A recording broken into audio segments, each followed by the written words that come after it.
Uh, well, hello. Sorry about that. Jamie did not press go live, but I'll repeat everything I just said. Welcome to Fandom Access for February 20th. Tonight we're going to, in a little bit here, I'm going to talk a bit about The Walking Dead, The Ones Who Live. No big spoilers. We're not going to leak. I know there's supposedly some leaks out there. I don't know. I don't do that. So it'll be definitely spoiler free, other than, the gist of it, of my feelings for it. And then we also have La Brea finale, Quantum Leap, from last week, and True Detective and Resident Alien.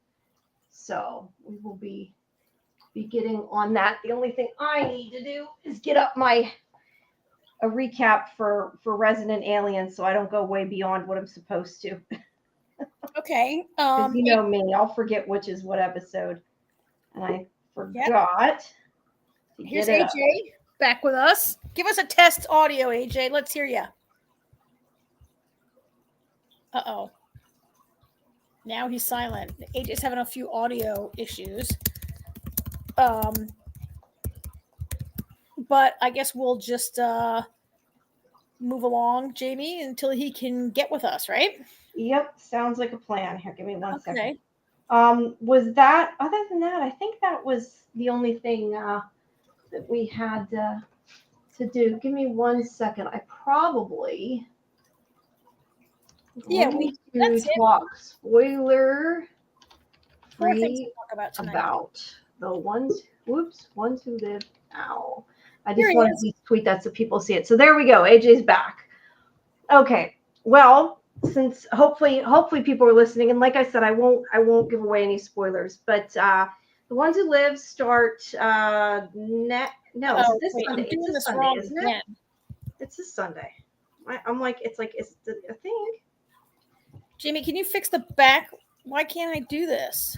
Because you're not doing it right. Hold on. I shall get it. I know I'm not doing it right. Wait, that's not. Oh, I see why. You and me are dumb because I did the same thing. That should have been under overlay, not under. All right. Let me fix this while we're talking. I can do this. You can do this. I was going to look up the date here to make sure. Yeah, it's on the 25th. So that starts this Sunday. Yeah, that's my fault. I think I told you background, but yeah, I don't know how you get rid of that unless we're off the stage. Maybe you have to press present. No, that doesn't work either. I don't know. But for right now, until you get the other one on, we'll just stick it on like that. All right. Us and our tech problems. We will eventually get better at this. So like I said, it starts next week. I can't really say, a whole lot on it other than I want to say the people's names right here. Give me 1 second. I'm going to look up so I'm saying the right names in the cast and not completely screwing them up. So for The Ones Who Live, I do have Jill's review up, who gave a brief. There, I'll put that on the background. Who gave a brief review on sort of I guess the Rashone part of it. Let's say her review is mostly on the relationship part of it. And then I have soon going up the interview that I had talked about before, which is going to be with the ones who play Okafor, which is Craig Tate, and Thorne, Leslie Ann Brandt, and General Beer, which is Terry O'Quinn. That'll be going up soon. I don't have that up yet, but it will be probably within the next few days. But I really like this show. I mean, granted, the other new series have been good too. I mean, I liked Dead City, and I liked, Daryl Dixon. I think I probably like this one better so far. Not that I didn't like the other ones. This one, I think, because I was waiting to see Rick and Michonne. And they're also involved in producing it and everything. So, they're making sure it gets done right. But I feel like this more reminded me of the original series the way it used to be, because it's more about them and less about the walkers.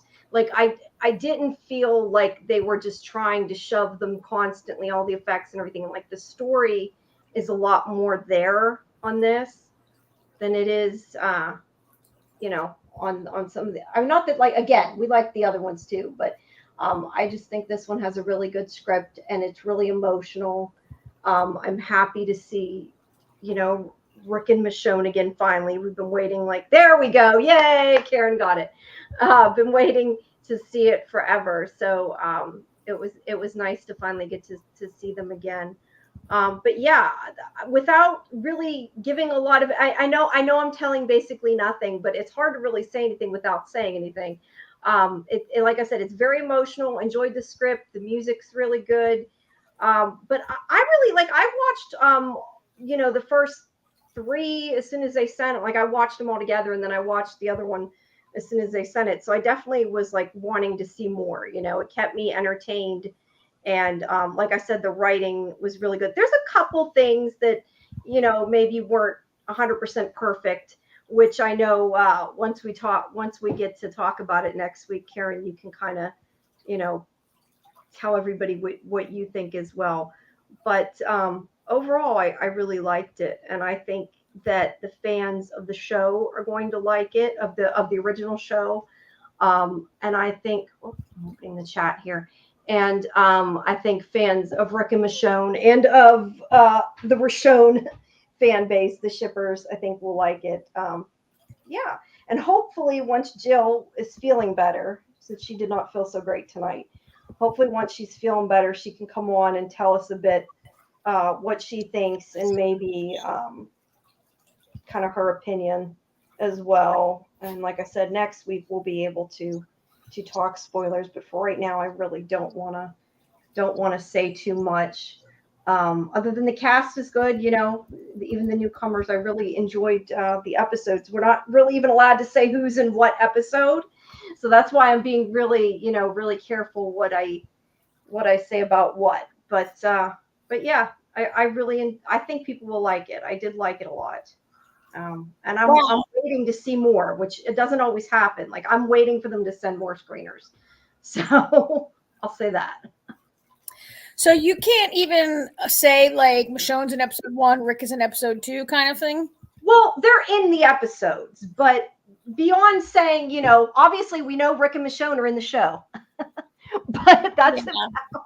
They just don't want anything spoiled. And I know if you go online, people apparently today, because I know Jill was telling me, I didn't get a chance to look, but it looks like somebody's been spoiling it, which, to be honest, considering there was a premiere, I'm not sure why it's quite so hush hush, but I'm doing my due diligence of what I've been asked to do, and I'm not going to talk about it. But also when Jill comes, like I said before, she could talk about the premiere and the party and everything, and let us know if it was fun, which I'm sure it was. It looked fun, and I think she had a good time. I mean, how could it not be fun, right? Yeah, I know. That's why I said I didn't have a choice because of my foot, but otherwise I might have tried to get down there. It would have been nice. Maybe next time, right? Maybe next time. Yeah. And how many episodes did you say it is? Or did you not say? Is that a secret? Sure. I think, and this is I think. I vaguely think I remember reading somewhere there was 6, but that may not be accurate. So don't quote me on that.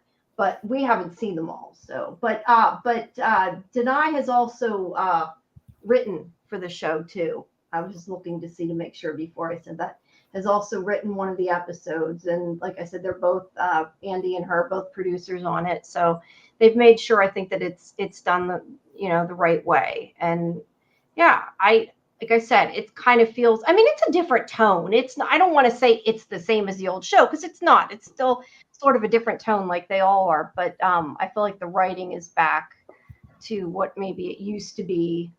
That hopefully people will enjoy. And for the most part, I really liked it. So Angela Kang is the showrunner.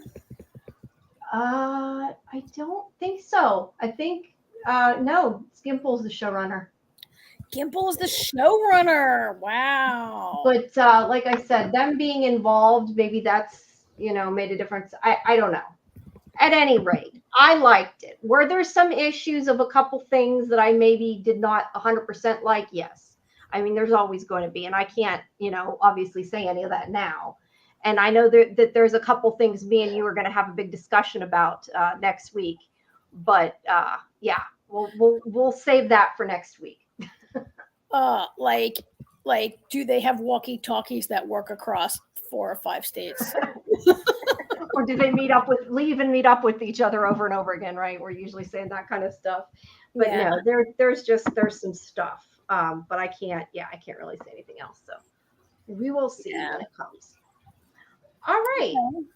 So I guess moving on for now. And like I said, that interview will be up very soon. I have gotten behind on some things. I would have had it up by now, but it'll within the next couple of days will be up. So moving on, I'm surprised Ark isn't here yet. I was going to say, let's move on to La Brea, but she is not here. I don't know. We're live. Yeah, we're live. Just double checking. We're live. Yeah, I don't know. So good. For whatever reason, maybe it's a night. There's a lot on TV. Everybody's watching the Quantum Leap finale. I don't know. But which, I had said earlier to you guys, both episodes for the finale are on tonight. Yeah, I didn't realize that. You surprised me when you said that. I didn't realize it either. I had thought it was just the one episode, and then found out it was both of them. So I guess really quick, I might as well just go into the La Brea finale because that was on the end of the season.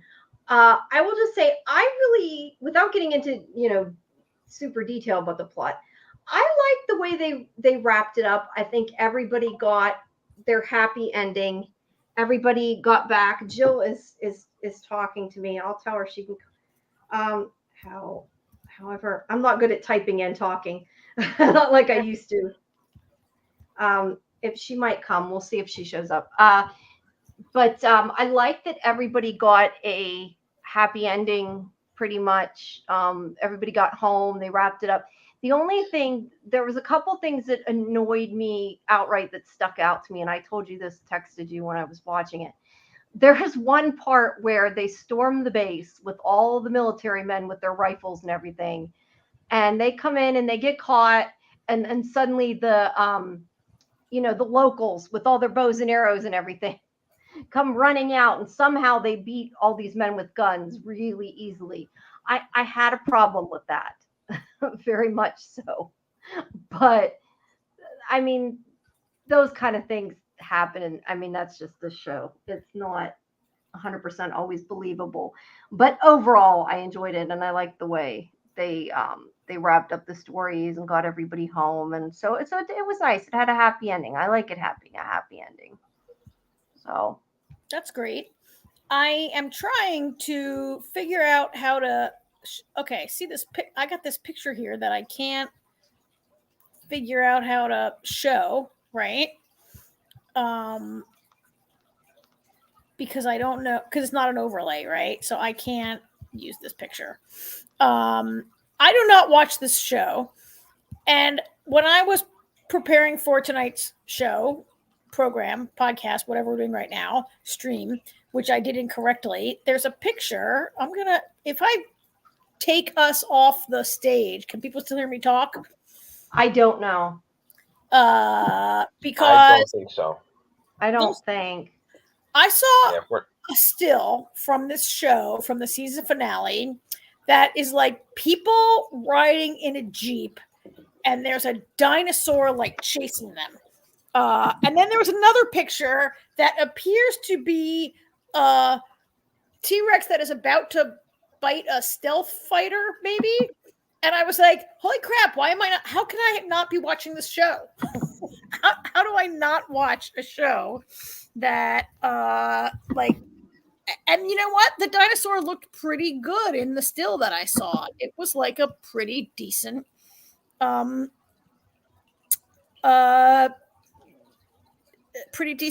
CGI. Wait, I mean, just still. I'm right? adding the overlay right now while we're talking, so we can. There we go. Oh, it wasn't of your still though. That doesn't help you, does it? No. Yeah, I mean the effects on this are definitely really good, and you can tell they've spent a good bit of money on the show.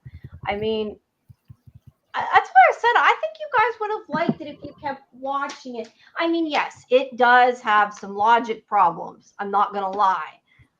The writing isn't always 100% there, but I've liked it. But like I said, it's kind of one of those shows you can't take it too seriously. Yeah. Well, maybe it's a thing that should be on my list for like a snow day or a sick day or a day when I have like to try to find something to do. Yeah, and this season's only 6 episodes, so it's not like it's super long or anything. I mean, the other 2 seasons are long, but I just mean like it's not. It's done now, so it's not like a super long commitment. Wow, the last season was only 6 episodes, huh? This season, yeah, this last season was not the last as in the end, the third one. I don't know if I sounded right. This was the last season. Yes, this is the last season. There were 6 episodes. Yeah. So yeah, I'm not sure how long the other ones are, but it's not a super long commitment if people want to check it out. And I think it's worth it. I liked it. And because it does end, which is great and doesn't always happen, you'll get to find out what happened, which is good. So yeah. Let me, while I'm talking to you, I'm going to put up the other. I'm putting up the other key art for Resident Alien. So I can't download photos from the NBC site. Like they're on there, but you can't download. I wouldn't worry about it. I got it. Are we ready to talk about Resident Alien, or was there something, or do we want to do Quantum Leap? Which do we want to do? We can talk about Resident Alien. Okay. I have so many nice pictures all queued up, you guys, and they're all backgrounds, not overlaid. I'm not sure if. And there's no way to deal with them. I seriously have like 25 pictures loaded up for us to talk about. Yeah, I don't know. Here, wait, let's see. Can we put them over it? No, because see, now I have the overlay on. I'm not sure why. We're doing something wrong, clearly, that it doesn't want to let us do it right. We'll have to figure it out from Roger. Yeah. But we suck. But there we go. We got it. Yeah. I don't know. I listened to how to do it, and I know he told us, but yeah. Other than presenting the whole screen, which doesn't really help because we'd have to have the pictures ready. So I have them all. Yeah. All right. I learned a hard lesson tonight. Okay, so this episode picked up just like I guess a couple weeks after the season finale, which you guys know me. In preparation for watching this, I watched the last 2 episodes of the previous season, and I was kind of glad I did because I had kind of like lost the details of Goliath and Harry as Goliath and the baby and all that. So like I watched the 2 episodes where when Harry like breaks into Linda Hamilton's facility to steal his baby back, and he also rescues Terry O'Quinn's baby. Terry O'Quinn is killed. Well, he's not a baby. He's an adult now. Well, he's grown up now, yeah. And the whole thing with the Greys like are coming to take over the planet, and Darcy's there's a hybrid. Mm-hmm. Yeah. So it picks up right after that. Now, isn't this the episode where they have the whole opening music? Opening music. Oh yes. Well, there are some lyrics being sung.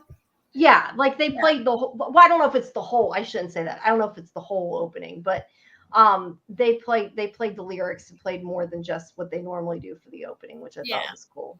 Like that was neat.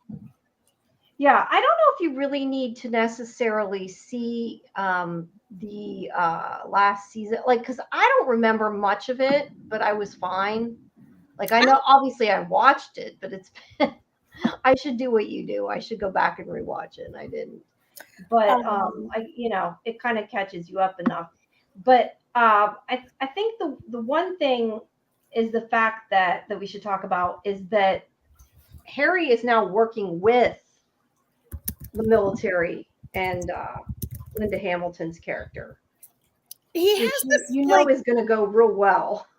You know. He has this like part-time job where he takes a secret underground train to Montana and he gets there in like 6 minutes, right? And then that enables him to also have his job as like the town doctor or whatever, right? It's kind of funny that he's able to do that, and he's like the worst employee. I mean, anybody who saw the sneak preview that what ran, there were like a little few behind the scenes things or promo things that were aired on SciFi that my DVR picked up, and there was like that clip. It probably was on YouTube also, where Harry's like the worst employee in the whole place because he thinks he's so much smarter than everyone, and he's just like, forget it, I'll just do it, and he won't let anybody else do any work, but he doesn't get anything done, right? Mm-hmm. So there's that like running joke there. Yeah. Well, that's typical Harry. Yeah. And so through, I don't want to go too far. Well, I can't show my pictures. They remind me that other things that are happening, that Sheriff Mike is dating Detective Torres, right? They have this breakfast date. Yes, which she was in last season, but but they're like truly dating, and he's like the ultimate, of course, male chauvinist, and you know, that's mostly just for comic relief. Yeah, he's Darcy, not like her paying for things. Yeah. Darcy's living with Asta and her dad as part of Darcy's like recovery. And Joseph, the gray human hybrid, has gotten himself a job as sheriff's deputy so he can spy on Harry. And Harry thinks he's spying on Joseph, right? They're both like, so that's like the main storyline, actually. Joseph coming to town. I can't produce a picture of him because NBC is thwarting me. But he's pretty hot. He's a very good-looking guy. I still think of him from being from Dollhouse, so. Oh, that's going way back. Yeah, but that's still what I was trying to see. I had his name here a second ago. I'm so bad at this lately. That is not him. That is not him. His name is I got his name. I got a picture of him. I had it and then I lost it. Anyway, his name is Enver Gojcat. I don't know how to say his last name. I'm going to butcher it if I try. Enver. Let's just go with that. Yeah, he has a name that is I'm not familiar with how to pronounce it. Enver. I'm going to look it up while we talk about it. But so he is going on a date with Asta. His name is Enver Jokai. Enver Jokai. Sorry, Mr. Jokai, that we didn't know how to. Yes, we apologize. That's why I said I didn't even really want to keep trying because I knew I was going to mess it up bad. I looked it up. So yeah, he's in this now. But yeah, I don't know. I'm sorry. I just still think of him as being from Dollhouse. That's what I always think of, even though that is like forever ago. What did you think, AJ? You're quiet. We can hear your mic's working or was working. If you want to add your input. I was waiting for you guys. I always think of him from Dollhouse immediately too, but I also think of him from Agent Carter. Oh, okay. Well, it's from Agent Carter. Yeah, that would be why. Anyway, there was, as usual, pretty funny. The one thing about the episode that annoys me, I really want the kids to get on the same page as everybody else, because the kids are actually really smart when they're figuring things out. It's when they think they've got things figured out and don't that drives me nuts. Like, they're convinced that he killed Terry O'Quinn's character, and they don't even know the half of what's going on, which is kind of annoying because usually they're pretty much ahead of everybody else in figuring stuff out. Yeah. But Sahara is gonna she leaves Max. I was looking to make sure. And also, she leaves him a note. She's trying to get him new friends because she's not going to be there. Yeah, because she's leaving. Which I hope doesn't come to fruition. I mean, it probably will. I don't know. There'd be a reason why it wouldn't, but Well, she's not I even. really like the two of them. Yeah, I know, and that really annoys me because she isn't even in the promotion pictures. Yeah, Max It's like the whole cast minus her. And then the other big story, I was trying to scan. I don't want to go too far. What about Kate and Ben? Oh, so that was huge, right? That was like a huge reveal at the end of last season, right? Or into this episode that About the baby. Ben has been being taken probably for a long time by the Greys, Since he was a kid. right? And now it turns out that Kate has also been taken, and like they're growing their baby upstairs on the Greys have their fetus on the mothership, right? Yeah, which is not good. Yeah, like that's kind of a huge like turn for this show, I feel like. Yeah, it's a little dark. I mean, they thought that they didn't have a baby, that the pregnancy didn't take or whatever, and we find out they did. And I mean, that's what happened to the Trackers baby. So I mean, I guess it makes sense, but yeah, kind of surprising that the two of the main characters are getting abducted and had that happen. Yeah, and it's it didn't really work out because like he was being held, right? Terry O'Quinn's son was being held in the facility by the government. It's not a good future for a person who is whether either the aliens get you or the military gets you, right? Like either way, it's not a good scene, I guess. Yeah. But it does seem as though maybe Ben and what's her name? Kayla. Kate. Ben and Kate might be starting to remember, or they're having this weird reaction to seeing like she had the rope bracelet on and it was making him like sick, thinking of like reminding him, I guess, of being abducted. And there was something that Ben had that was making Ben had a coffee mug made with a sonogram on it. Oh yeah, which is a little. I mean, I could see why that would bother her, even if she hadn't been abducted, right? Like, and just to spring it on your wife like that, like, yeah, that is an unsettling. Well, Ben's an idiot, so. Well, he is an idiot, yes. And she's just like, "We'll move." That's her solution. They're gonna move. Oh, because of the owl. Well, because of the owl. Yeah, the owl's freaking her out. Yeah. The owl that stares at her. I gotta say though that opening scene with him when they're lowering Ben to the bed and they're like, "All right, just release," and he bounces on the floor. Oh yeah, it kind of did it. Yeah, that was a little. Yeah, and he's like, "Hey, I woke up on the floor again." Because they just drop him there. Yeah, that seems like that's taking a turn. I don't know. I don't know what direction that's going in, but that seems to be like taking a little bit of a turn there. I kind of like darker. Yeah, I kind of like that they're doing it though, because it kind of brings Ben and Kate into the fold a little further. Yeah, because it's like Asta and Darcy, they know about Harry, and the cops are all investigating it, so they're in the thick of it, and then and Ben and Kate were kind of on the side, and now they're being abducted, so they're kind of involved. Yeah.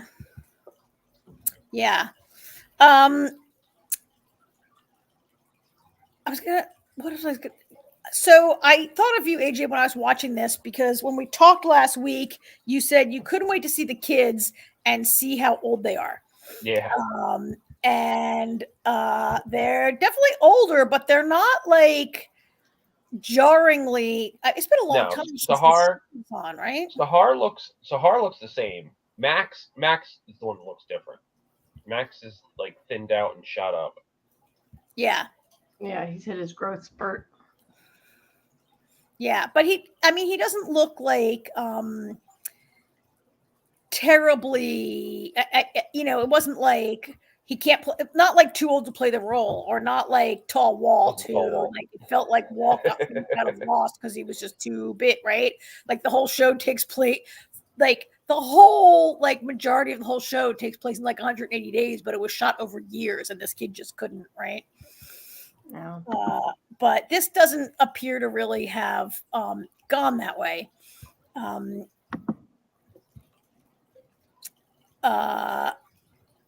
So I as far as Sahara leaving, I don't think she will leave. I think if she was going to really leave the show, why didn't they just have her move away off screen? Why like bring her back just to say I'm going to the special program, I'm leaving? Like couldn't I don't know. Other than people like her a lot, I don't know. Yeah. That's true. I mean, I'm not sure how she would convince her parents not to. Yeah. I guess we'll just have to see how that plays out. I mean, and it is a storyline, I guess, more about Ben, who doesn't really seem to have like other friends besides Yeah, she's trying to right. She And could be in the rest of the season though. I mean, really. Yeah, I think I wonder if she's really being written out of the show, or something will happen that she not being written out of the show, but going to be off the show for a while, or I don't really know. That was interesting storyline to me, because she's like kind of the brains of that operation between the two of them, right? Yeah.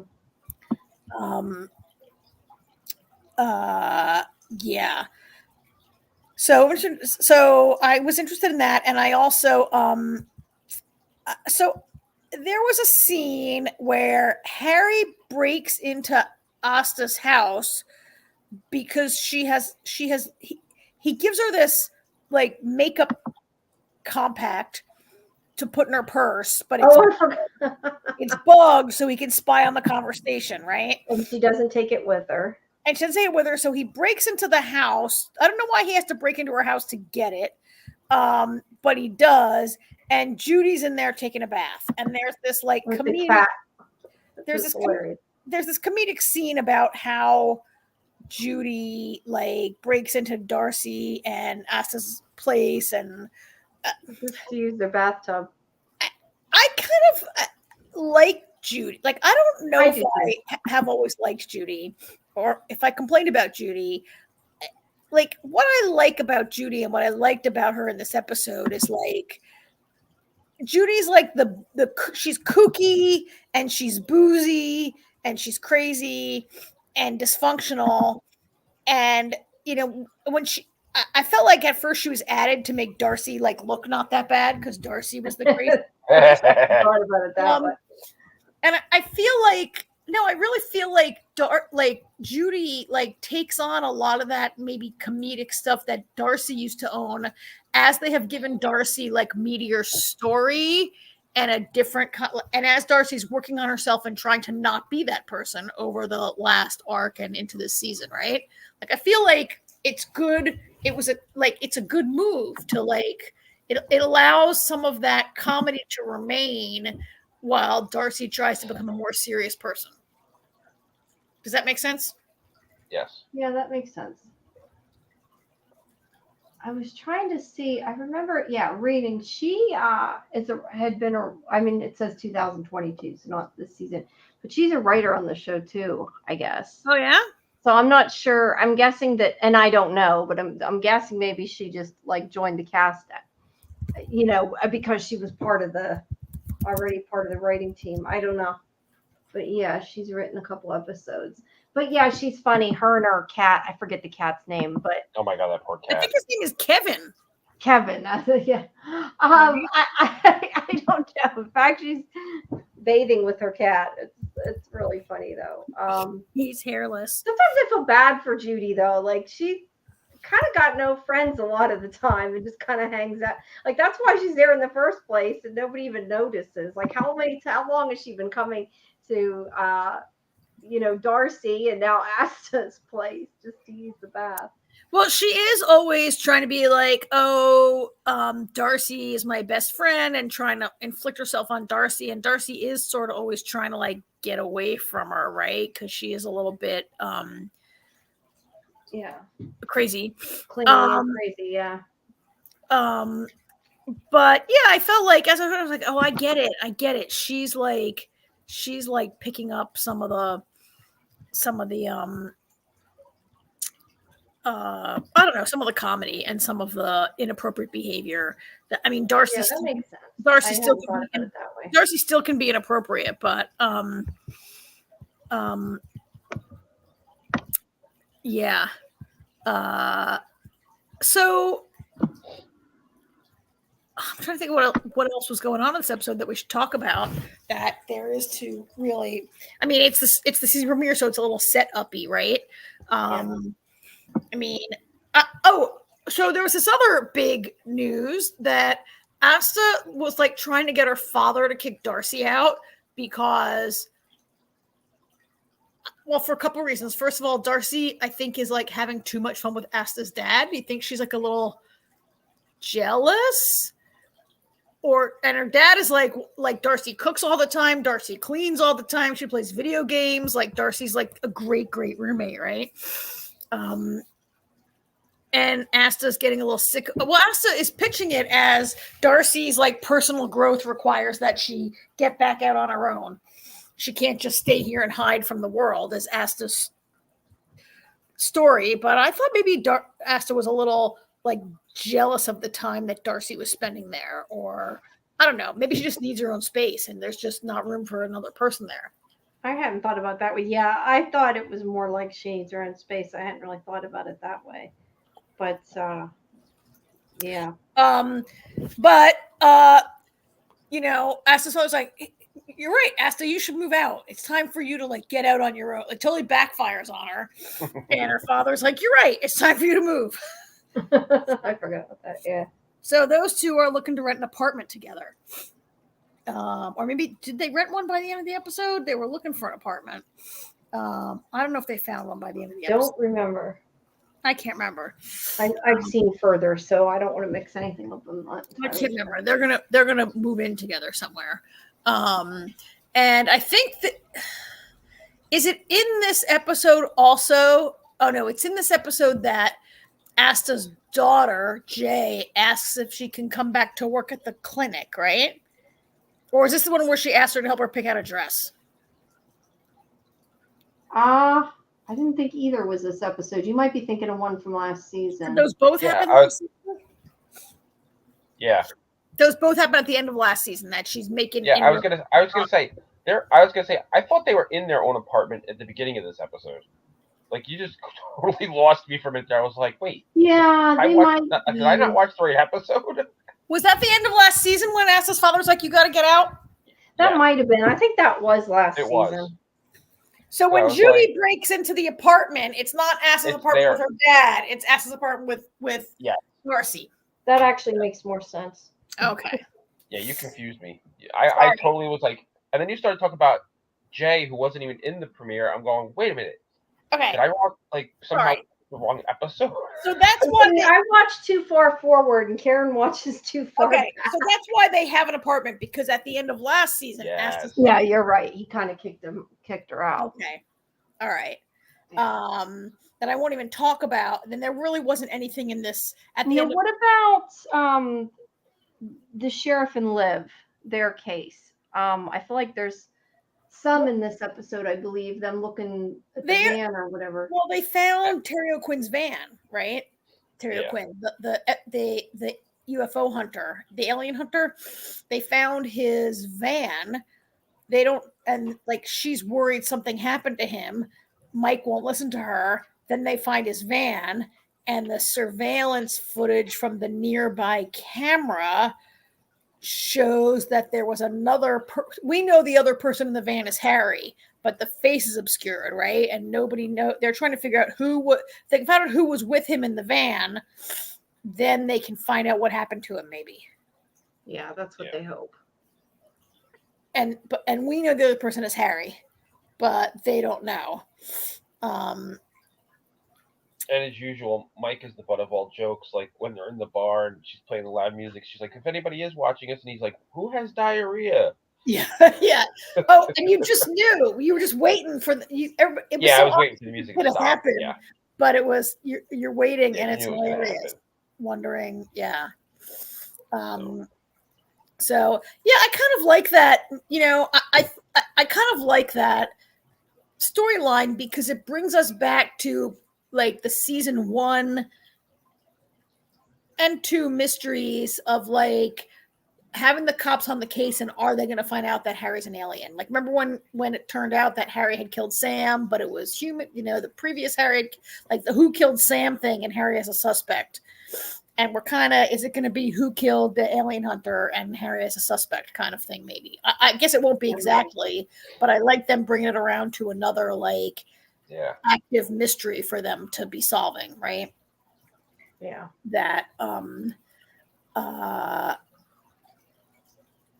yeah, and he needs to start listening to Liv. That's all I gotta say. Yeah, he never will. That's part of the shtick. That's never good. Yeah, exactly. I know. He's He never needs to gonna listen to her.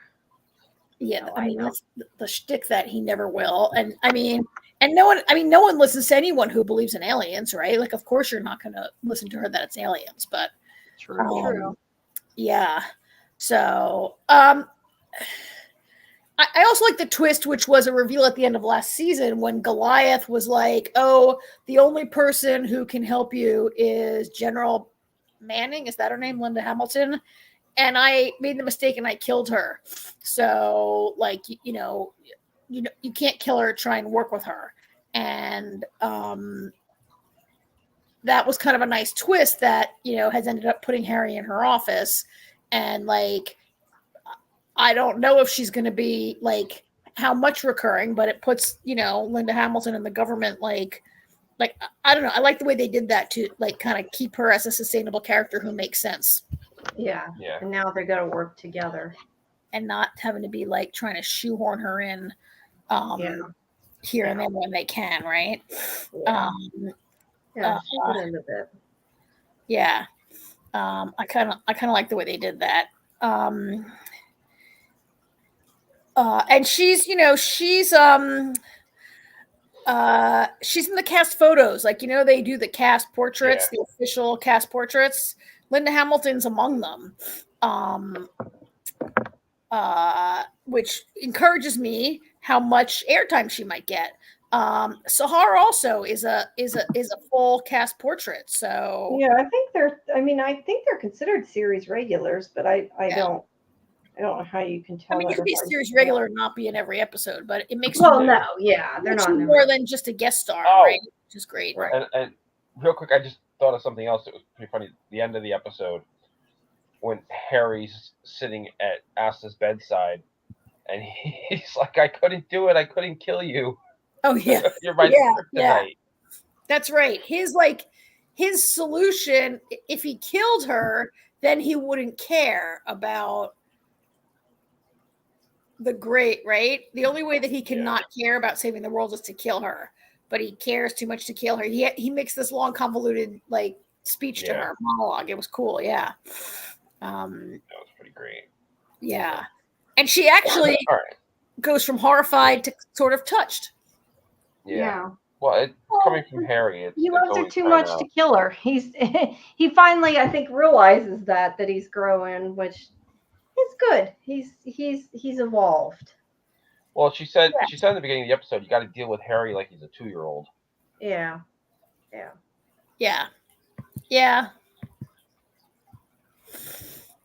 So. All right.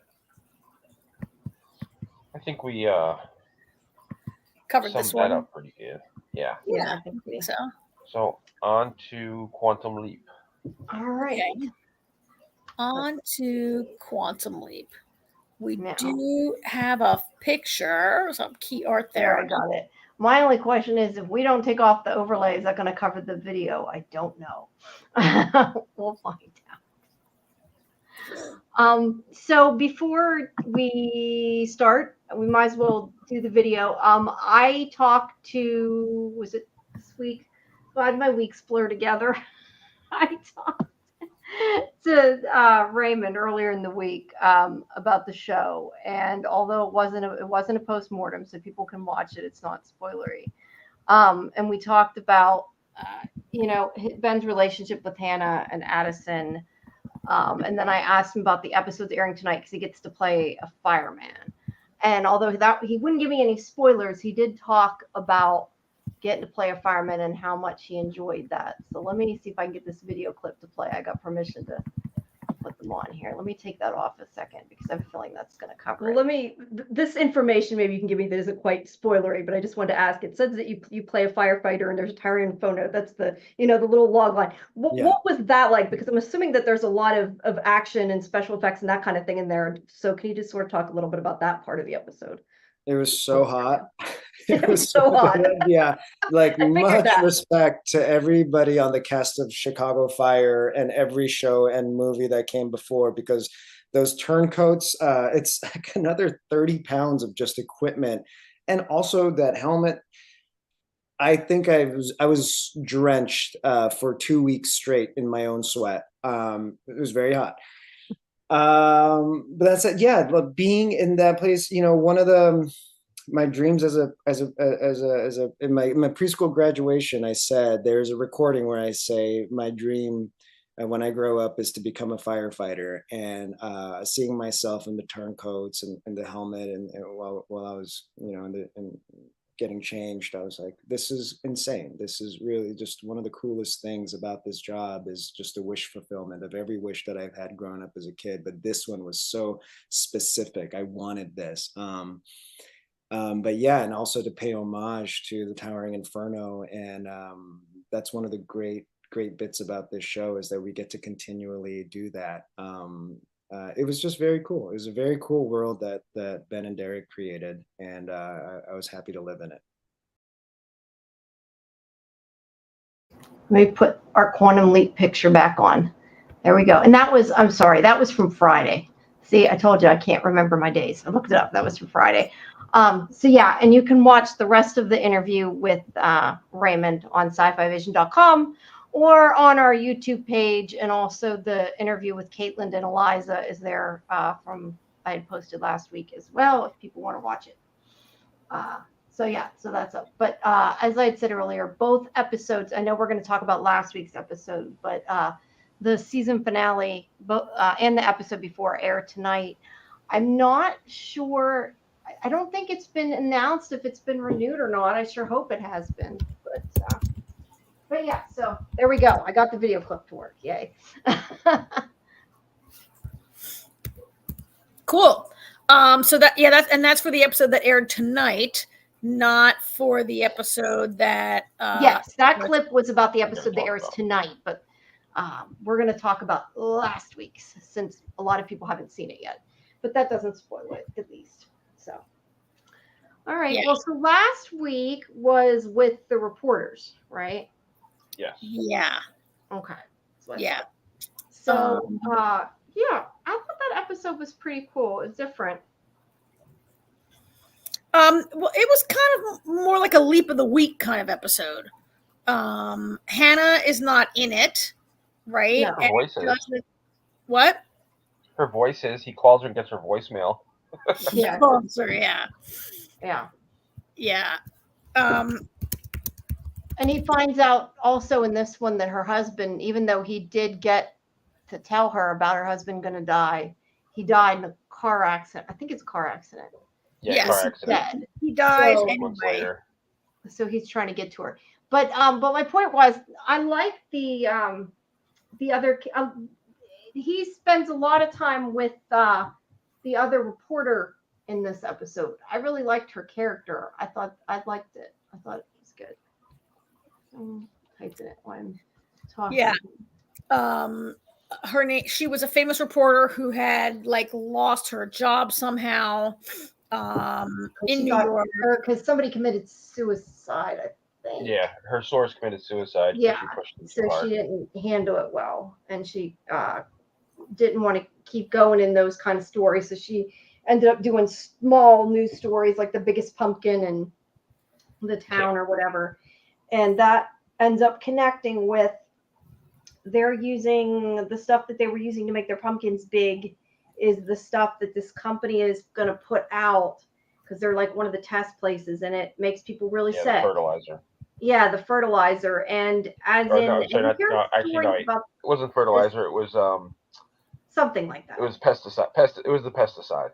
Okay, Or, pesticide. or But weed as weed you killer or hear in a something. lot of stories those. like this, it is less money for the company just to, you know, pay for the whatever happens with the lawsuits. people that get sick than to pull the product. And that's basically what it's about. Yeah. I'm trying to blow it open and get people to see the truth. And so there are constant Watergate references throughout this entire episode, right? Where, you know, Ben and Addison are clearly, you know, having fun or really, you know, I mean, they really are kind of getting something out of this leap, the two of them.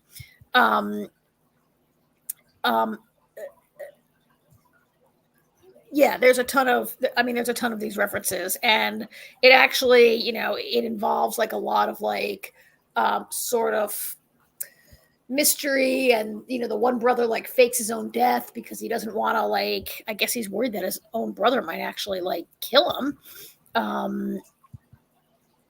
And you know, it's a very I mean, I don't know where I'm going with this, but they have all these references there. It's kind of a dark episode. It kind of is.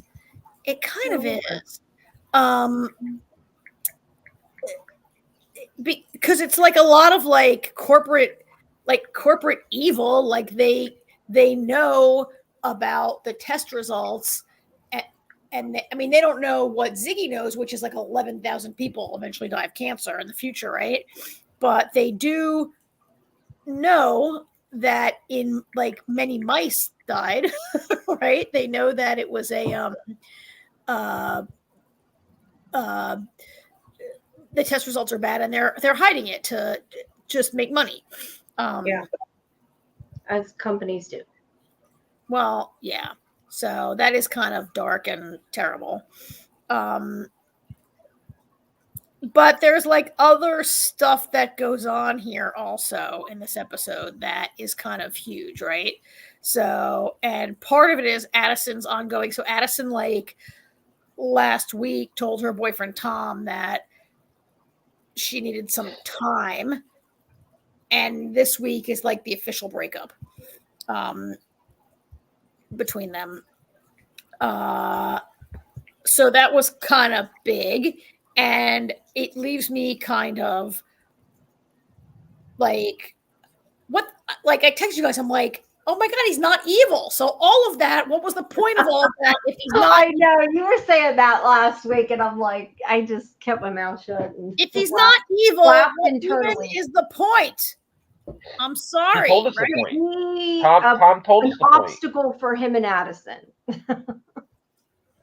Tom even said, he's like, we were meant to fall in love and we were meant to break up. Yeah. Yeah, which is dumb. I mean, meant to, because the writers wrote it that way. Right? She's not wrong. No, you're right. Yeah. I mean, he's meant to because that's what the writers wrote, not really for any other reason. He turns out not to be evil. He like leaves the show.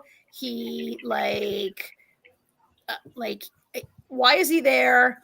I don't know. I was a little like, I mean, okay, so I'm upset. I was angry about it because how can I be wrong? Karen doesn't like to be we wrong. won't get into that. Like, I just don't want to be wrong. So there's that, right? Yep. I'm glad you were wrong though, because I would have hated it if they went that route, because that's cliche. That's all, you know. Yeah, at least it's surprising. You got to give it to him for surprising us. I mean, one thing that did not surprise me was that Magic threw himself under the bus. Yeah, so that did not surprise me either. That was the other thing that happened, which is like this guy Gideon. So this is a part where you just have to like suspend your disbelief of this show, because like really suspend it.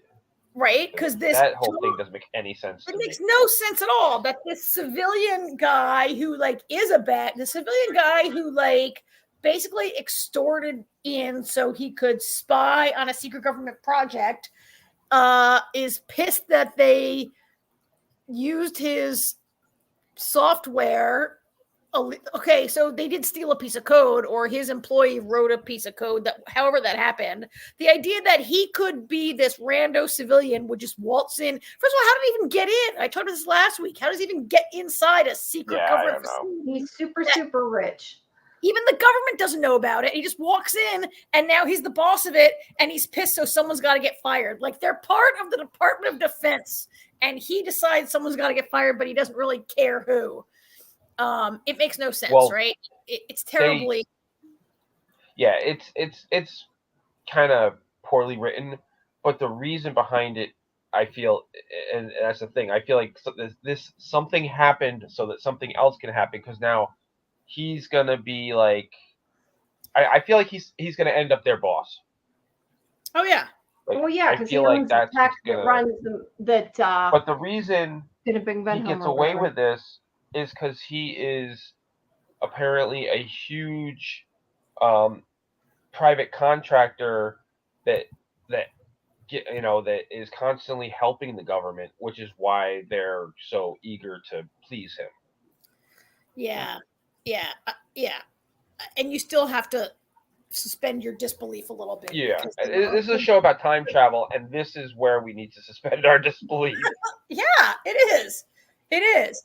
So, I think you're right. He's going to be their boss because that makes sense also. He knows nothing about anything, and he's just going to be the boss of this time travel or secret time travel organization that nobody knows about, right? That's crazy. I'm a little irritated that they lulled us to spend an entire season thinking Tom was bad to only introduce a bad guy in the second to last episode of the season. Right? This guy's never been seen before. Okay, last week was the third to last, but whatever. This guy randomly shows up at the end of the season, and he's going to be the bad guy. I doubt he's going to be a good boss. I mean, his first act was firing Magic. I mean, Magic. It was obvious. It was obvious. I agree with you. It was obvious Magic was going to take that one, and it would have made more sense actually. This idea, Tom says someone's got to be fired. You should choose between Ian and Jen, but we really need Ian around here, and we don't need Jen. Which unfortunately is kind of like a metaphor for her part in the show, because if they fired Jen, I wouldn't really care. I like Jen, but Jen is not that much, doesn't have that much to do as a character, right? At least recently. She's security. Yeah, she's a supporting character, not a starring character, and she has not had a lot to do besides help Ian with his hijinks every now and then. Yeah, he could probably swap out a different character, and they could have fired Addison. Just get rid of her. Yeah, they could have fired Addison, and maybe should have, because of her inappropriate relationship with. I mean, not that it was inappropriate that she was engaged to Ben, but it's inappropriate for her to be in this role with their personal turmoil going on, right? She's never been on, but it was so odd. But really, let me finish my thought here. I think what is more realistic is always the boss has to take the heat when this kind of crap happens, which is really bad. It's the boss's head who rolls, and it might have made a little more sense to just have Tom fire Magic, and then we can all really hate Tom in the way I've been wanting to for a long time. Karen really wants to hate Tom. Yeah, she just wants a reason to hate Tom. I agree. But it would have made sense for him to have to be the guy. Tom, let's face it. Tom had zero personality anyway, and he really just existed to be Addison's boyfriend, right? And it would have been appropriate for him to do something instead of be I've been here all this time as the boss that does nothing, and everything got fucked up, and I'm just gonna leave because my girlfriend dumped me, and you decide who to fire. If I'm worried about realism, Tom should have fired Magic, but Magic took the heat. I don't think Magic is gone. I mean, no. He also has had very little to do this season from the show, probably. he's had very little to do on the show, Magic, his character this season. And which maybe that's fine also, but I don't think he's gone. I mean, you can't fire him. He's from the original show. Like, fans will go insane if he's really off the show, unless Ernie Hudson wanted off the show. Well, excuse me. I think probably eventually this bad guy will get whatever he has coming to him. And they won't need him there. Or he'll be able to get rid of him, and then Magic can come back. At least that's my guess. I don't think he can be gone. Unless there was some reason why he wanted to get off the show. Which I don't.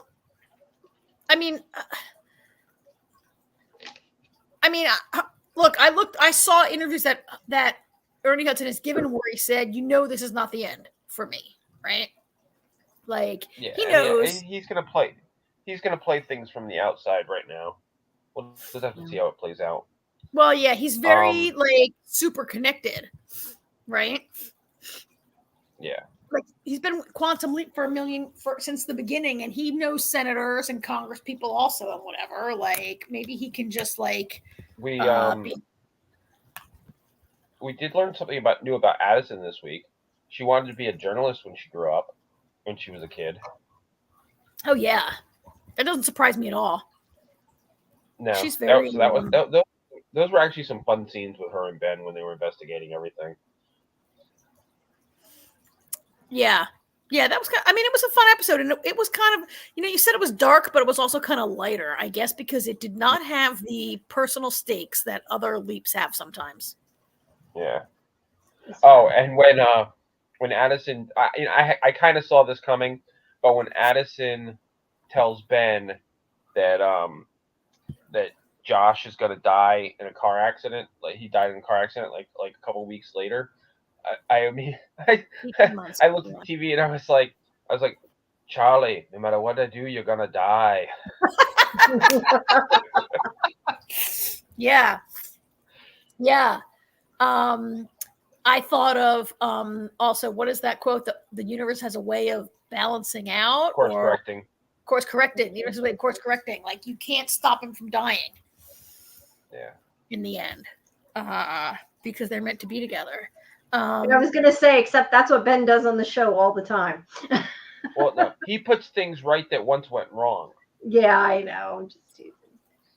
So, Jamie, we were talking, you've been interviewing a couple of the Quantum Leap cast members over the last couple weeks, right? Yeah. Several of them. And at one point, we talked about asking some of them, are Tom and Hannah like endgame? They're not. Or are Tom and Hannah, are they just distractions for Ben and Addison so they can realize that they really are meant to be together? I don't know if you ever asked any version of that question. I didn't specifically outright ask it in that way, no, but because she had already broke up with him when I did the interview, I think. But yeah, I mean, I know that Caitlin talked a lot about how, because of what happened, both of them are a lot different now. That, both her and Ben, I mean, are both different people just because of the events, and that, so they may not be the same together. But both her and Raymond, though, both sort of said that doesn't necessarily mean that they can't get back together, that there's always hope. And I think right now they're just kind of leaving it open for both,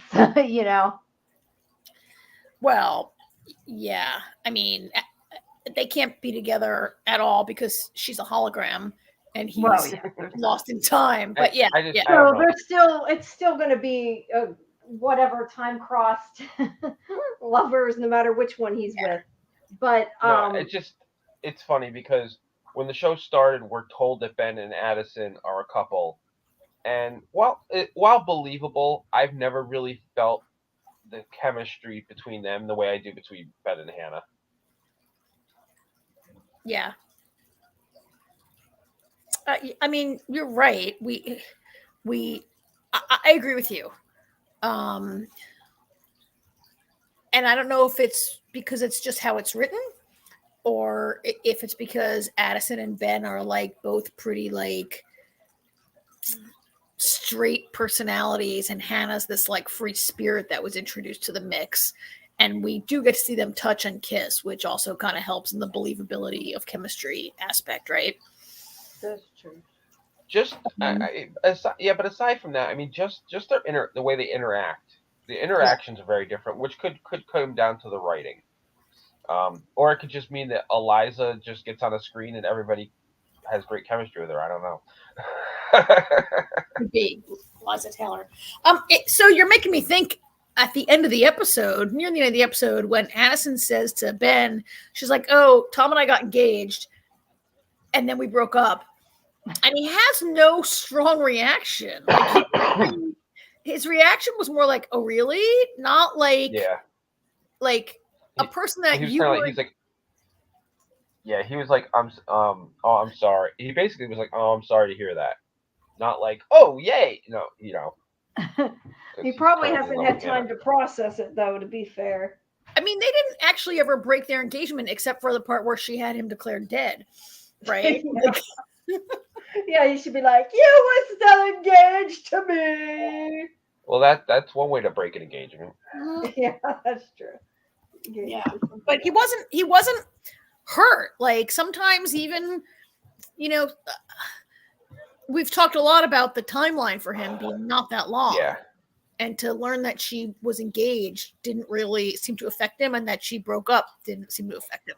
Well, I kind of feel like, maybe I'm wrong, but I kind of feel like he was already broke up with her and was never, for all he knows, never going to see her in person again. So maybe like it wasn't, like it was more her breaking up with him that maybe it didn't really affect him after that point. You know what I mean? Like it was like, what did it matter if she wasn't going to be with him anyway, type of thing. I don't know that that's why. I'm like, all right, let's look at. Hold on a second. Let's look at it this way. Ben didn't know who he was. Then, as his memories came back, he realized who Addison was. He started remembering more and more and more. So he remembered how much he loved her and everything, and it was how painful it was that she was only a hologram. Then for him, he's gone for a day. For her, it's 3 years. She's since had him declared dead. Tells him, "Hey, we're not together anymore because I'm dating somebody else because you've been dead for 3 years." He's bitter and heartbroken, but because of the type of person Ben is, he gets over it. Falls in love with Hannah, and then she says, "Oh, by the way, I was engaged and broken up with in about 3 days." So it's been a little roller coaster. It has. I guess what I took from his non-reaction is that he's really not in love with her anymore. And I think she might still be in love with him. And it's what stopped her from getting married. That, like, of course, they were going to get married the same day they got engaged also, right? Like, yeah, I mean, she has unresolved feelings. One of which is guilt, right? I mean, one of her unresolved feelings is the guilt of having him declared dead, and he's actually, like, trapped in time with no help. But we've talked about this before, how the lack of knowledge of how much time it actually has been for Ben is problematic. Yeah. Like if week to week we're seeing a day for Ben, then he never should have fallen in love with Hannah in the first place. If we're not seeing every single leap, and it's actually there's been more time, then yeah, maybe like if each leap is if we're only seeing one leap out of a month, so he's having 3 or 4, so it's a little longer time period, then it's more understandable. Like we only see the world-changing, life-saving leaps, and in between he's got boring leaps where he has to, like, I don't know, save a puppy from a tree. Yeah, yes, save a cat from a tree, or make sure, like, I don't know, something like happens, but not on this level. Yeah. Although probably not ones with Hannah, or we would have seen them. Well, no. Yeah. All right. So what aired tonight is a double episode, 2 hours. Yep. All right. Yep. So people can tune into that. All right. We'll budget some time for that next week, but we won't have Night Country. So,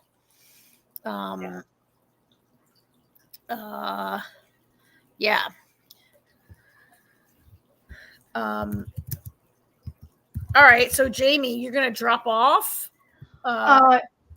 Yeah, I was going to before I go, since I did mention it last week, and I'm still, along with everything else, working on it. But I am in the process. I'll have to share screen in a second. I'm in the process of making some different things at eventually you'll be Etsy, but right now like Redbubble and stuff. Some of them are going to be Fandom, some of them aren't, but it will all help to pay for a server to fix my site issues. So if you want to help support us, you can do so and get something cool while you're at it. Hopefully you think it's cool. But I was working on, let me see if I can share screen. Let's do the right. Share window or screen. I want to share screen one. I think I did that right. Yeah. Okay. Let me see now. Show what I'm showing. Are you seeing it? No, you're not seeing it, are you? I see it. No, Oh, you see it? Okay, then I guess it works. Okay. So I was getting some different were shown and also Rick and Michonne stuff up for hopefully for to get done if all goes well before the premiere. Because I don't see that on our screen. What? I don't see it on the screen either. I see it on the bottom, but I don't see it on the. Oh, you know why? Let me drop the overlay. Hang on. Nope. No. Oh, wait, hold on a second. No, that's not. I have share screen, so it should be working. Did you do present? Yeah, I did. There you go. No. Oh, hover over it again. Did you hover? There we go. Okay, so as I was saying, I have some different ones that I'm going to be doing for Walking Dead type stuff, but I wanted to get something done for Rick and Michonne to have up before the premiere.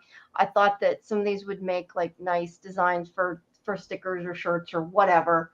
I'm kind of, flirting with different ideas. So if you have ideas, please tell me. I was looking at doing different. I gotta tell you, Jamie, that image you made of Rick and Michonne right there shows more chemistry than those ever put on the screen. Like you've captured. Oh, those are fighting words, Karen.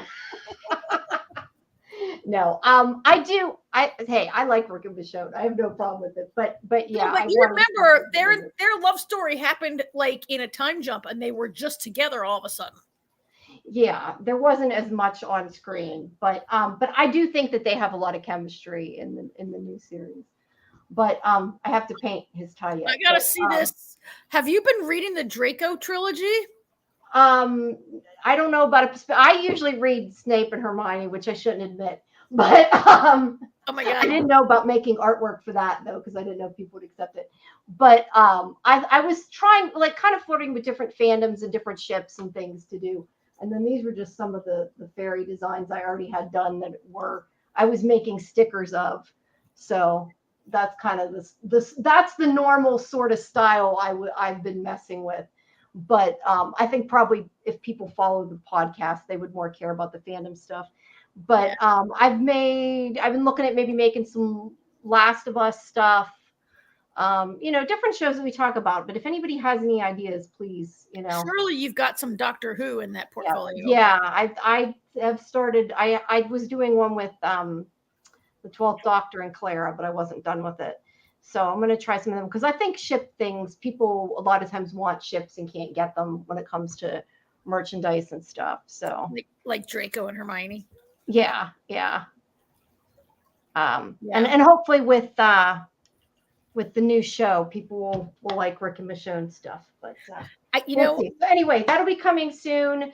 Just keep watch on our social media, on Twitter, and that when it does go up, I'll post it. But I'm hoping to at least have some of that done on before the premiere.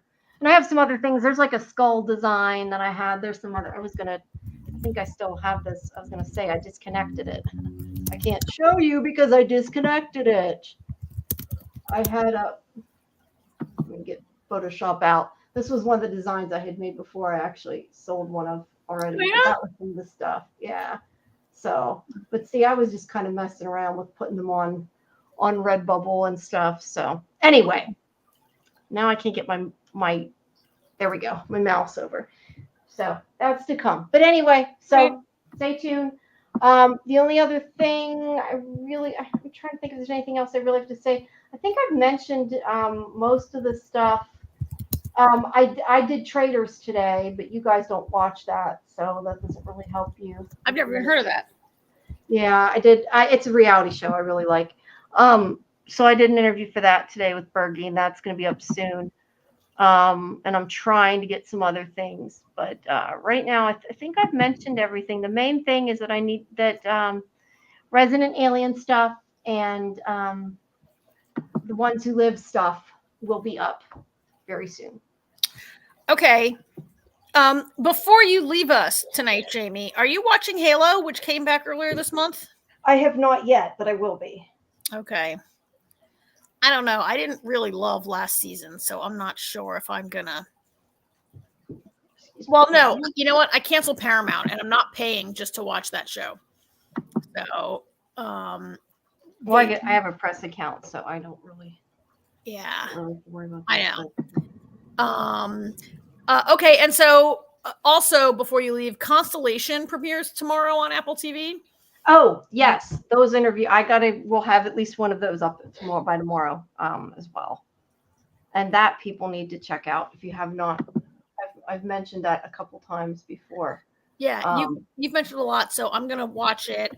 And next week, the night of our podcast, Shogun premieres, and I know AJ and I both want to watch it, but I don't know if we'll talk about it on this or not. Yeah, maybe just the premiere. I'm gonna try to at least check out the premiere, assuming I have time. Okay. All right, but yeah, look for Constellation stuff. And like I said, as always, you can always find what's going on by going on, especially Twitter. I tend to tweet more than anything else. I gave up trying to update my Instagram. I'm really bad at Instagram, so can't expect notification on there. Yeah. All right. Well, thanks, guys. All right, we'll talk to you later. Bye. I am going to click off. Okay. Bye-bye. Have a good night, guys. So I did manage to load up True Detective while we were talking. So this is the only show that I managed to reload the images that I did incorrectly.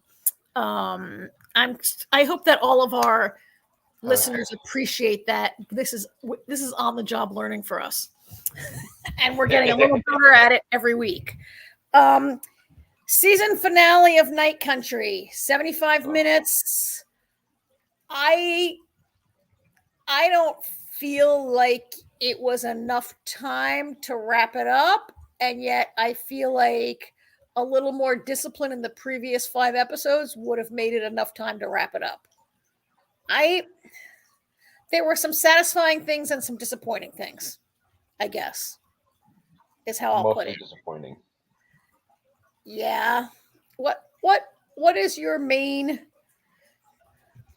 beef? I know what my main beef is.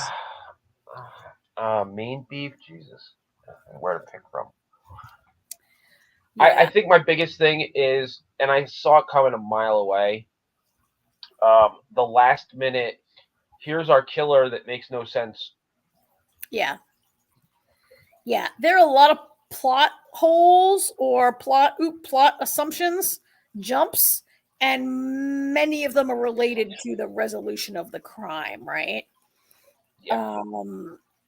So I just loaded up some images of some aspects of this we might want to talk about.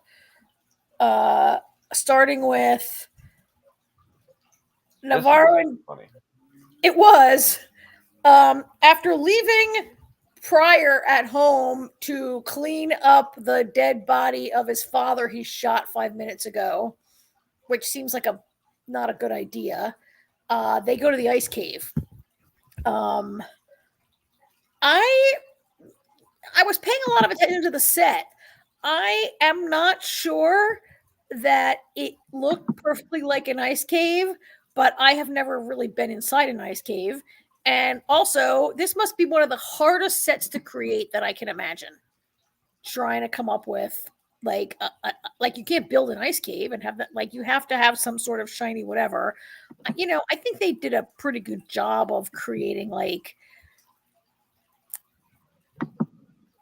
I guess it looked a little too much like a man-made hallway, but in general, I thought they did a pretty good job of creating that. It was a bit of a, the way in which Navarro knew exactly which way to go to find to like see Clark, and he's down there wearing a blanket. I can't. I guess part of my problem with this show is why are certain people like bundled up like they're going to freeze to death, and other people wear a blanket and are fine. But yeah. But anyway, it turns out. I mean, I guess the ice cave has been a little bit of a confusing thing for me for several episodes because, like, nobody's ever heard about it. Except certain people are like, oh, yeah, I knew about that forever. Everyone knows about that. But nobody knows. Like, what? Right? Like, is it known or is it not known? Apparently not known. Right. Until you need to know. It's need to know. Yeah, and I thought it was really far away, but it's directly beneath the station, the science station, well, right? I guess the way Danvers has slept with everybody in town, so the professor guy that she slept with that they went to get the maps from. Oh, he knew about it, yeah. He said the caves actually scan all over the place, but they're they're underground, so nobody knows about them. But I actually that was a whole an oh shit moment for me when they climb up the ladder. I was like, oh my god, it was underneath the whole time. The whole time. Yeah. I mean, there was a lot of stuff in the episode. Like, one thing about this whole season has been, okay, is there a supernatural element or is there not? And I guess there's a supernatural element as far as ghosts go. Because did you see Annie in that scene when she's trying to get the generator started, and the lights come on for a second, and she's like out, like she's very tiny in the distance, and then the lights go out and come back on, and she's gone. So that was the most annoying appearance of any ghost because it's the only time we see a ghost that the characters don't see. And you and I had discussed different ways that these could be visions or hallucinations or religious experiences or whatever. But this seems to imply that ghosts are real. Well, right? Yeah, and that's the whole thing. Like they up to the last second, they're trying to get us to believe that Annie came back from the dead and killed these people, or her ghost did, or something. And then we get the big reveal that all those women did it. And I don't have a problem with them doing that, and being the ones that killed them and everything. I actually thought it was pretty cool. Yeah, there you go, perfect picture you got there. I thought that was a great scene. The problem I have with it is it made no actual sense. Yeah. Like the way it was a shock value. Here's the killer, and like, they always say if you show a gun in Act 1, it has to be used by Act 3. Yeah. You can't just all of a sudden pull a handkerchief out of your pocket that nobody has seen the entire show. So we've seen the two characters, the other ones we've seen lingering, but we've seen the two characters, because that side story when we first meet Navarro that we think means nothing, during the whole abuse storyline. It just seems like a side story. It actually has a point because it introduced us to those characters, so that when they give the reveal at the end, we go, "Oh, okay." Well, she got that call to I think it was a seafood processing plant where like a woman has attacked a man, and but it turns out he was abusing his, like, she hits him with a bucket, B, this lady in the bathroom. She had hit him with a bucket because he was abusing his wife, and Navarro ends up arresting him, not the woman who assaulted him that she was called for. This ending, them being the perpetrators, like I kind of like it flows along with so much of the show being about female power and female, like it was such a woman-centered story this year with Danvers and Navarro and other characters and whatever, and Annie having been killed, and then it is women who like the indigenous women like take the power and kill those guys. I kind of like that. It makes no sense though the way it happens, right? Like the idea that. So I like the part where the bucket spills and she sees that it's a trap door and finds what's below. It is not believable that she goes down the ladder and walks a pretty far like at what 50, 100, 200 yards through. I don't really know how far it was, but it wasn't that far. But it wasn't that close. You had to go walking around. It wasn't like at the bottom of the ladder, right? But it's like it kind of is. I mean, the ladder's in that room that we see with all the, Oh, it is. All right, well, she goes down there. Yeah. She sees this equipment. She manages to pick up the one piece of equipment and be like, "Oh, I think this is definitely the thing that killed Annie with the star shape, whatever. Yeah. Let me call my friend in the coroner's office and like get a copy of the autopsy report from 6 years ago and like use my forensic skills to figure this out, and then get my secret cabal of midwives." Like so much of everything that happens, like including that all the scientists together really killed Annie. Yeah. And first of all, the fact that they were involved in this horrible like crime where they want to like increase the pollution output, that also makes no sense scientifically, any of that, right? But look, I don't know how pollution melts permafrost deep enough that you can get a better core sample out of it. And it's never really explained about the magic organism that's going to change the world forever. Like they don't really know it's going to all that is a little right. So much of this relies on so many people knowing everything and nobody saying anything, which I guess could happen. Like we've seen many shows, culture of small towns or whatever. And in this case, the women say, "Well, police won't do anything," and I get that, but it does defy expectation that anyone who's not a scientist could go down there, immediately find the one thing and be like, "Oh, I think maybe 6 years ago," right? That whole bit of it. It also doesn't make sense that, so they drove the guys out onto the ice to die. And yet they're found in that giant, corpsicle where they all still look terrified and are screaming. Where, as the vet had said 3 episodes ago, if you freeze to death, you just sort of like lie down and go to sleep. And this is not what a person looks like when they. No, it's because of the avalanche or whatever the hell they called it. But that was a lie. That was a lie.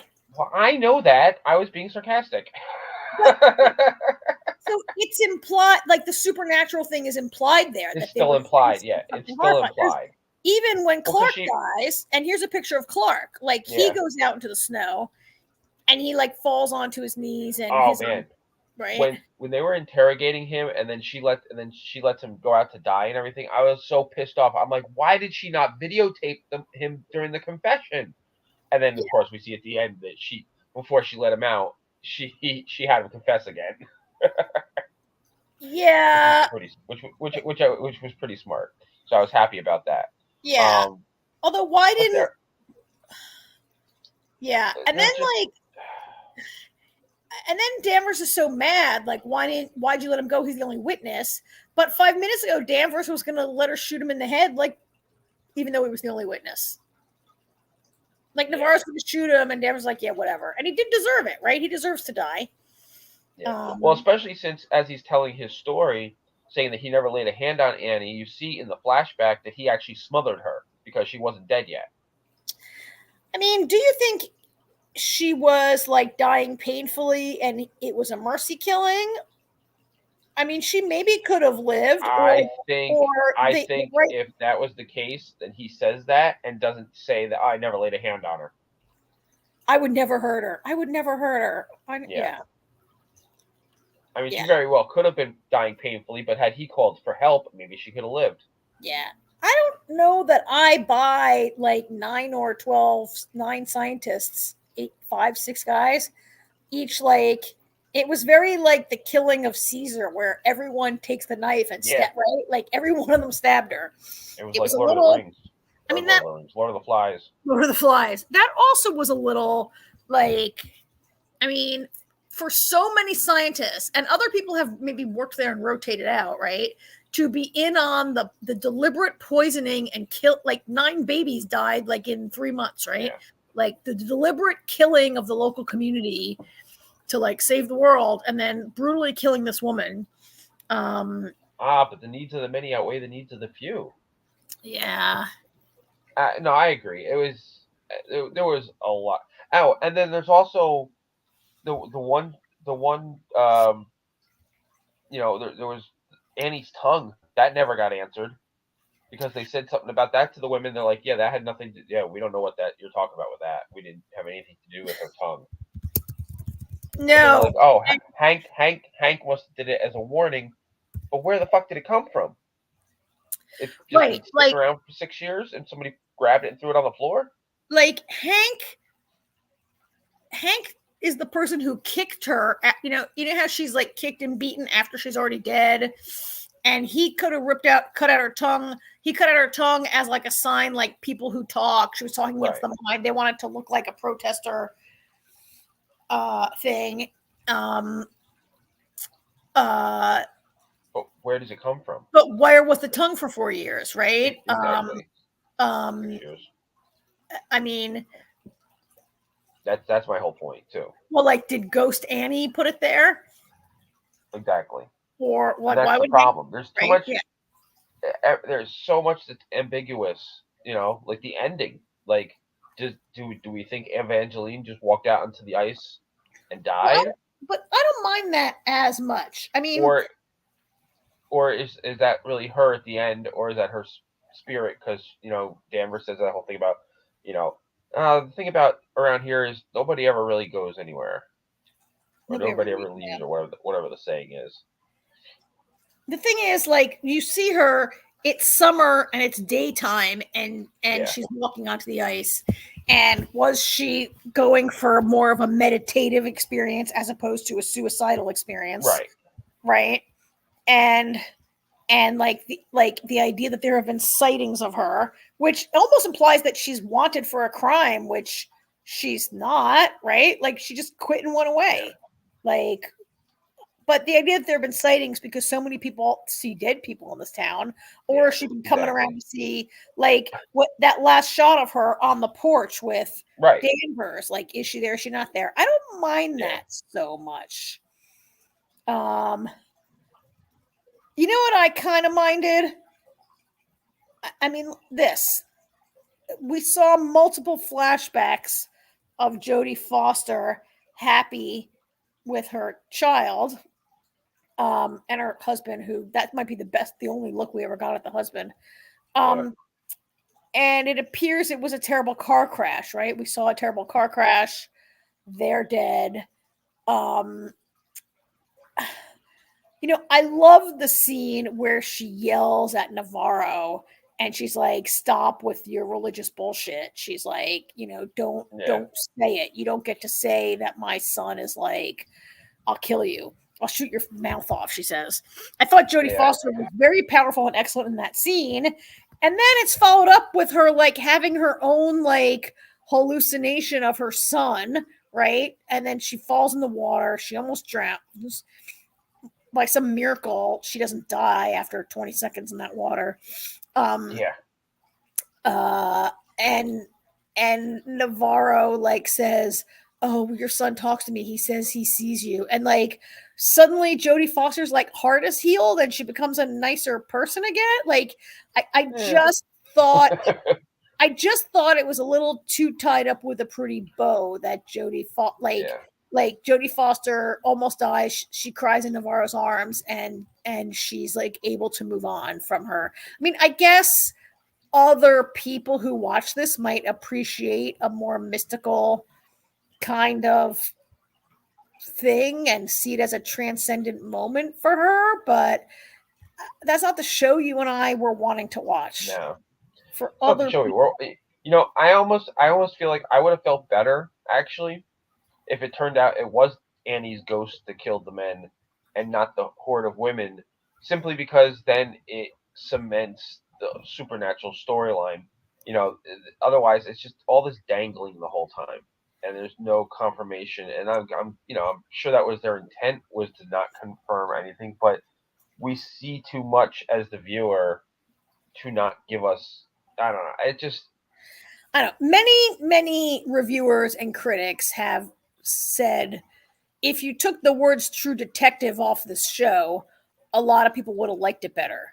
But setting aside the fact that you can never live up to season 1 of True Detective, just it sets an expectation for me that this show is a little more grounded in reality than it maybe was in this season, and tying it to like time as a flat circle and a spiral is not an adequate, like, I mean, anything like that seems supernatural in season 1 was like a little more homage and explained away and tied to the criminal, to the perpetrator's like mind view or whatever, right? And not like literally people seeing a ghost. I did enjoy I didn't exactly enjoy that. But despite the complete lunacy of leaving Finn to cover up that crime, I liked like his bit of his end of his story. I mean, it was probably not a good idea. He's very inexperienced. He's very inexperienced. He probably doesn't really know how to clean up a crime scene. It's his father who he shot, right? Like, there's so many reasons, but I kind of, I enjoyed it because when she sends him to Rose, that was a good scene, I think. Yeah. I don't know why Rose is like the local disposer of bodies. I don't know. But that bothered. That there was something else too, though, that maybe I didn't understand the scene. But when he takes Leah back to his house, I forget his wife's name. She comes outside, and her name is Kayla, I think. Kayla. He says he needs to do something, and then he'll leave with her. They don't leave. They stayed there. Did he say we'll leave, or he just said I'll be with you? No, he said I'll leave. I'll go wherever you want to go, or something to that effect. And then she kisses him and tells him to stay safe. And then in the final moments when she's being questioned, he comes in to the room. I'm like, okay, well, he didn't go very far. Well, I mean, where could he really go? I don't know. It's just I got that. First of all, he'd look guilty, right? Maybe. I don't know if he would. If anyone would think that guy would kill as a father. But where's he going to go? He's never lived anywhere else. She's never lived anywhere else. And Danvers is like is she a mother figure? She's certainly a mentor to him, right? Yeah. Definitely a mentor. Yeah. But I like the scene where he says, I mean, Rose trusts Navarro, so she takes him out onto the ice to dispose of she knows how to dispose of a body. Like, I'm not sure it occurred to me that you have to cut it open to let the air out of the lungs so it sinks, right? I thought maybe they should have not put it in a plastic bag, and maybe some whales would eat him if they just let him float down there, but whatever. She knows how to dispose of a body, and there's this great line where she says, "You think the hard part's over? No, the hard part is the rest of your life." Yeah. Like living with this, right? I really speaking of that. Stuff, good lines about Hank. When Danvers is being questioned, and she's like, during the summer, everything thaws. We'll find them. Maybe we won't. Yeah. Yeah, maybe we won't. We'll find him in the spring. We don't really know. I did read after last week's episode, I read an interview with the two actors who play Pryor Sr. and Pryor Jr., and their names are Bennett. Finn Bennett plays the younger Pryor, and is it John Hawkes plays Hank Pryor? And he said that he felt it was a little bit of a suicide by cop moment for Hank. Yeah, I can see that. That he lost his wife, he lost his Russian internet fiance, his mail order bride. He's not getting the job, and he's just killed a man when he said he was not a killer, and he maybe didn't really intend to kill Danvers. He just needed to do what he needed to do. But in that moment, when Peter lowers the gun and then he raises the gun again, that Hank realizes that Peter has chosen Danvers. He's just lost his son. Like Peter has chosen Danvers, and he's really got nothing left to live for at all. And that it's a little suicide by cop, although he doesn't really address in any of the interview that I read, what a shitty thing that is to do to your kid. I'm like, wait, maybe if you made Danvers shoot you, that would be kind of better, right? Well, Danvers couldn't shoot him because Danvers had the gun pointed at her. She put her gun down and he took it, right? But yeah. If it's suicide by cop to make your son do that, or I guess he figures his son has chosen it, and so the actor felt that it was suicide by cop moment. Yeah, no, I could totally see that in that scene. That makes sense. Yeah. I mean, overall, looking back on 6 episodes, I loved the cinematography. They shot it in Iceland, which was totally worth it. The acting of all the principal characters was generally really strong across the episodes. Jodie Foster, of course, was, she's great. I mostly liked the idea of the mystery was really good, right? I just it just gave us too many red herrings that are unresolved, and endings are hard. And I really didn't like the music at all in this show. I hated the Billie Eilish theme song, and I was gonna say other than the Billie Eilish parts, I honestly don't even remember the music. Well, there was that horrible Twist and Shout, which they played several different versions. Oh my god! I forgot. Actually, I forgot about the Twist and Shout until they went back, and she ripped the fucking DVD player out. Yeah, I'd forgotten about Twist and Shout. But they also had that creepy cover that was played several times. It's only 6 episodes, and they played Twist and Shout a lot, right? I get it that her son liked the song, but there were some other music. I just generally found the music distracting, not the score, but the I know licensed music, the songs that they played. There you go, Karen. That's the difference between having kids and not having kids. I didn't even notice it. I tuned it out.